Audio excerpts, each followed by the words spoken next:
guys मु जो बर कथा कहली जो झीर बाहाघर थिला माने जो दीदी मैरेज थिला आम जाइए भोजी खाई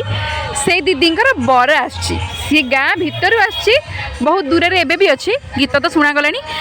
आउ मु छात उपर आपण मानक देखो देखो केते सारा लोक एबे रास्ता रे छिड़ा होइछन बर देखिया आ मु तळु को जाउची तळु गले देखेबी बर जेतेबे से आसी जीवो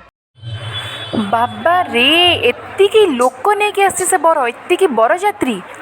किंतु ना आपण मैंने से भावुवे ना कि एत लोक एत भिड़ एत बरजात्री नहीं आसी बर ना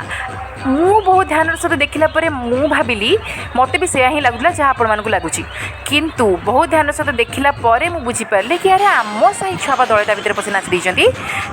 तो मजा छाड़ू जार भी जो बर आसो गाँव गोटे बर मैंने बहुत मजा ता भर बस नाचीदे बर के सुंदर प्रसेसन आनी देखुं कि नहीं मत बहुत पसंद गाँव को बर आसिले बाकी गाँव लोक मैंने सब एमती अन बस था हाँ गोटे बर आसो आउ बर को अन तो प्रसेसन आसो भोजी हम ये सब बहुत बहुत बेसी भल लगे मत पर्सनाली बहुत भल लगे एबे तो समस्त बाहागर हो गला मंडप रे समस्ते बाहागर करुँच किंतु गाँ को आसो बरटा घर बर बरणी होगी कन्या घर विदा हम केते सुंदर लगे गाँव में समस्ते साई पड़िशा लोक कांदुवे झील विदा करुवे बाकी आपण मन केमी लगे आपण मैंने आमको जनइबा आ ये रहिले आम बर